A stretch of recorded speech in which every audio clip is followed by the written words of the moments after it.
Hallo ihr Lieben, ich bin Claudia, ich mache für euch diesen Impro-Podcast und wenn der euch gefällt oder in irgendeiner Weise berührt, dann freue ich mich natürlich über Likes, Shares oder auch über Spenden, zum Beispiel über PayPal oder über Flatter. Infos dazu findet ihr in der Podcast-Beschreibung und jetzt wünsche ich euch viel Spaß. Herzlich willkommen, mein Name ist Claudia Hoppe, das ist Folge 45 meines Impro-Podcasts. Diesmal eine Folge relativ kurz nach der letzten mit Mathieu und auch wieder in Lyon aufgenommen. And now I'm going to switch to English. As I already mentioned in German, this episode is recorded in Lyon in a theater with a French name that I can't remember right now. And with me is Gilles Bernard, from Minnesota in the US. Hello, Jill. Hello, Claudia. Yeah. Thanks for having me. Yeah, thanks for being here. So you just did a 6-hour workshop and you're going to prepare for the shows tonight. This podcast, as you may know, is I'm going to interview improv people who play improv for quite some time, and we talk about improv. And usually I start with a bit of the biography of my interview guests. So first question to you is, you're from Minnesota in the US, which is in the middle of the north, as I learned. Yeah. And it's pretty cold. So have you been born there? Have you always been living in Minnesota? I was born in Richmond, Virginia, but then we moved almost immediately to a suburb of Chicago, Illinois, and I moved to Minnesota in 1992. Okay, so it's quite more than 25 years that you live there now. Okay. Yeah. And what brings you to France, and particularly to Lyon today? They invited me to this incredible festival. Okay, yeah. It's so nice to be here. Providence. Yeah. When did you arrive here in France? Yesterday. Yesterday. Wow. So are you suffering from jet lag? Any? Not yet. Not We'll yet. see. Okay. It might happen in the middle of this recording. I'll just fall asleep. So you're snoring. You know what's going on. So, and now that you're in Europe, will you continue your journey to somewhere else? No, I'm going to go from here to Morocco to visit my brother's family. Oh, yeah. Nice. I don't know. It looked close on the map. I think I'm wrong, but it seemed I think it's not that not bad. It's close to the Mediterranean, right? So it should be sure. fine. Okay. And are you in Europe regularly, or do you tour Europe regularly? It feels more and more.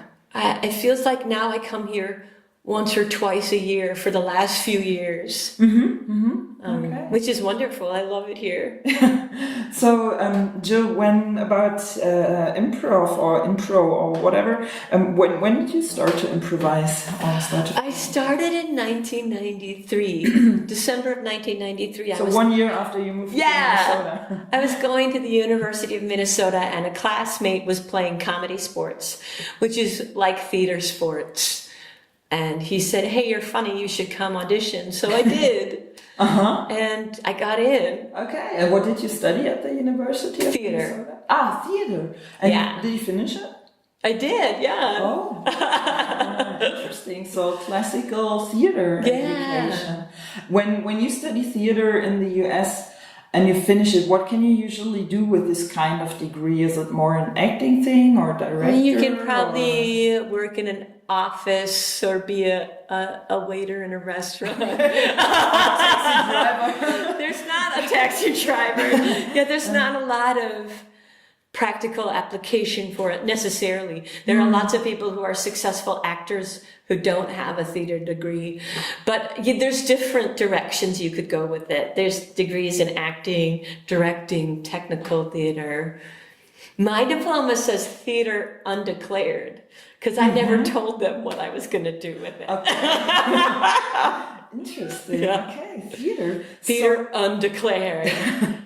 And when your friend invited you to comedy sports and you auditioned and you performed, what was it that made you stick with improv in the first place? Or It feels like what I was built for. Like discovering improv is the happiest accident because I have a terrible memory and I don't really like taking direction. So I was a horrible scripted actor.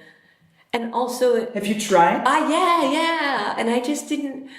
Doing the same script again and again was boring to me. It made me tired. What I loved about improv instantly was that it's always fresh. It's always new. I really felt suited to it. Like it felt like, yeah, I want to do this right away. Yeah, nice. And between this time in 1993 and now, there is this question I asked at Randy Dixon once, and my boyfriend wants me to ask it. It was actually wording chosen not very well, but my boyfriend found it so funny, so I have to ask you, did you ever have a proper job like in this? Yes. In the United States, it's almost impossible to make a living as an improviser. So I spent many years, I love working in offices. I don't anymore. I think the last day job I had might have been in 2012 or so. No, before that, like maybe 2009. I don't remember. But yeah, I worked in offices. I worked in human resources for a big company. Okay. And so did you work also related to your studies with theater? Because like this office work or HR work doesn't really sound like related. No, there was to the no studies. connection. Yeah. Interesting, because it's same for me. I studied philosophy and sociology and also worked like 10 years in a tech company. Yeah. Nice. And is there, 25 years of improv is quite a long time. Do you have somebody, I noted favorite improv trainer, but like a person that was like a mentor or who really inspired you over that time, or maybe like some Yeah, different people have come at different points. When I started, there were women in my city, Shannon Lang and Audrey Crabtree, who really taught me everything. I had no formal training. So those two people showed me everything I knew about improv. And I'm still so grateful to them. And then when Audrey moved to New York in 1997 is when I became an improv teacher, because she was the only person teaching improv at Comedy Sports. So someone had to do it. And I was like, oh, I guess that's me. Okay. And so we sat down, had coffee, and she told me like the basic elements of teaching improv that I still think about and use today. And she lives now in St. Louis, Missouri. I see her sometimes, and I'm still grateful to her. Cool. Yeah. And today, in what group constellation do you usually perform? Do you have like a fixed ensemble or group that you work with, or? I still play Comedy Sports for one of my main tasks, but I founded a theater called Huge Theater with in some Minnesota? friends. Yeah, with some friends, we founded a nonprofit theater, and every Monday night I'm in a show called Show X with a lot of people who've been improvising a long time. That's my main weekly show. Okay, so you have or you play shows on a weekly basis, so to say. And how long does this theater that you were talking about exist? I forgot. We opened Huge Theater. We opened in 2010, and we had been producing independent shows since 2006. Okay, so quite a while. For an improv theater, it feels like a long time. With how many people are you running it?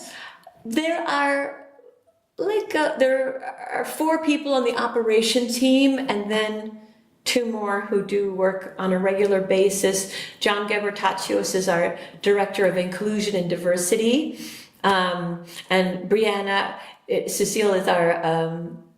She does a lot of administrative tasks, and so between the 2 of them, it feels like we have 6 people that run it. And are these all performers as well? Yeah. Okay. And you have additional like a pool of performers that you work with, or only those? Right. 6 There guys? are, I don't know, maybe 100 people who perform. So many. Yeah, it grows and grows because we have shows every night of the week except Tuesday. Oh, okay. Yeah, that makes sense. So have you guys developed, or you personally developed an own improv format with your group that you still regularly perform? There's a form that we call the Butch, which is named after Butch Roy, one of the other founders of Huge. He hates that it's called that. He wishes it was called something else, but it's a really simple form. It uses tagouts tagouts like they're normally used. It uses a sweep edit to save the location, and then also a follow the lever edit. So it's really simple. Mm-hmm. I think the form I'm most known for indenting is Drum Machine, which is a one-woman improvised musical. Okay. It starts with an audience interview and then follows a single storyline. Mm-hmm. And one woman musical, how long is that show when you perform? It could be 7 minutes to an hour. Okay. I performed every length. Okay, nice.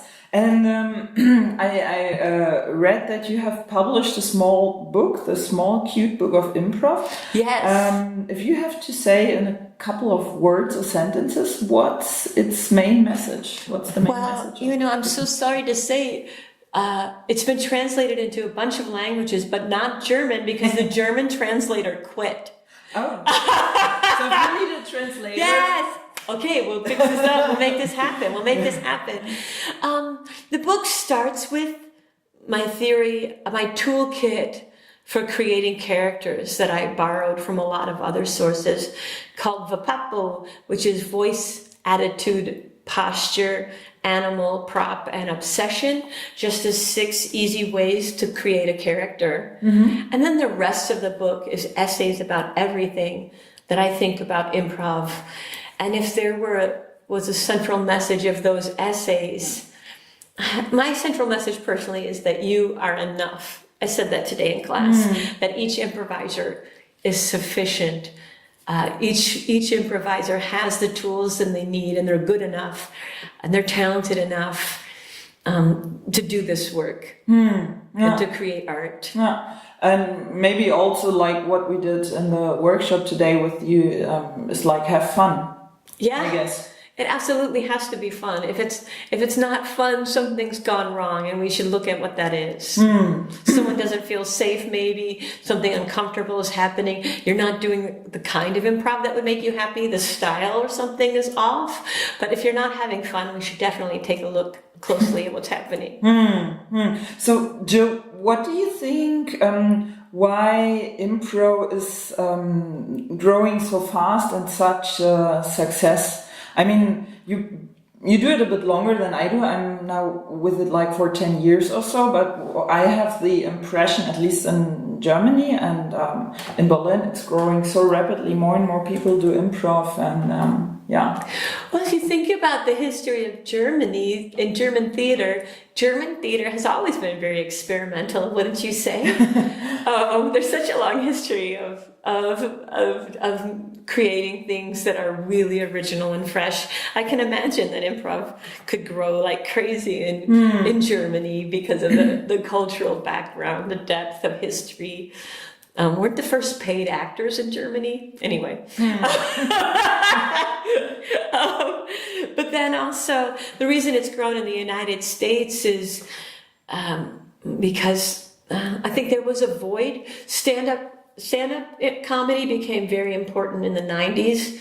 And then when that boom died down, those spaces that held stand-up started getting filled with improv. That's at least the theory that Dr. Amy Seaham thought. She wrote the book, Whose Improv Is It Anyway? Okay. And I think that makes sense to me, that's why it grew in the US. Interesting. And do you think there's a difference in European and American improv, or do you notice a difference? I think every country has a different style. Sometimes more than one style in the same country, and it has a lot to do with other cultural influences. Where did your improv tradition come from? For instance, in France, for a long time, there was only match and there was no other style of improv. So even when you watch people do other kinds of improv, you sometimes see their match training influenced what is happening. But then you also see the influence of French scripted comedy and French film in the work that a French improviser will do that makes them different from an improviser from the United States or from Germany. Okay. Because you're short on time, maybe some some final words. Where can people see you perform and teach, for example, in Europe, but also in the US, maybe outside your own huge theater? Wow, huge theater. If you go to jillbernard.com, I try to keep it updated. I have a Facebook fan page. I don't have any more European trips planned for this year, but I'm sure I'll be back soon. We have a summer intensive in August at Huge Theater, so people could definitely come see me there. That would be fun. Okay, cool. So you already mentioned your own website, which is jillbernard.com, I guess. Okay. And does your theater also have an own website? It does, hugetheater.com. Okay. And theater is spelled the American way, THEATER, rather than RE. Okay, which is the British. Yeah. The German is also with ER at the end. Oh, good. Yeah. That's because we're a Germanic language. Okay. Is there anything else you would like to say, like a message that you want to give to our listeners? Wow. To all the improv listeners in the world. Yes, because every improviser is going to listen to this podcast. To the improvisers of the world. I guess I want everybody, like, now is a great time to make sure that you're doing the improv that you love with people who are taking good care of you. We should really take good care of each other and make space for each other and make a safe, wonderful space so that everybody can have a great time improvising together. So I would say check around and make sure you're making space for every voice to be heard. Okay, cool. Yeah, thank you very much, Jill, for taking the time between workshop and show. And Danke, Dankeschön. Ja, und das war die 45. Folge meines Impro-Podcasts. Mein Name ist Claudia Hoppe und ich sage Tschüss und Salü. Tschüss. Das war eine weitere Folge meines Impro-Podcasts. Wenn es euch gefallen oder irgendwie berührt hat, dann freue ich mich natürlich über Likes, Shares oder über Spenden, zum Beispiel via PayPal oder via Flatter. Infos dazu findet ihr in der Podcast-Beschreibung.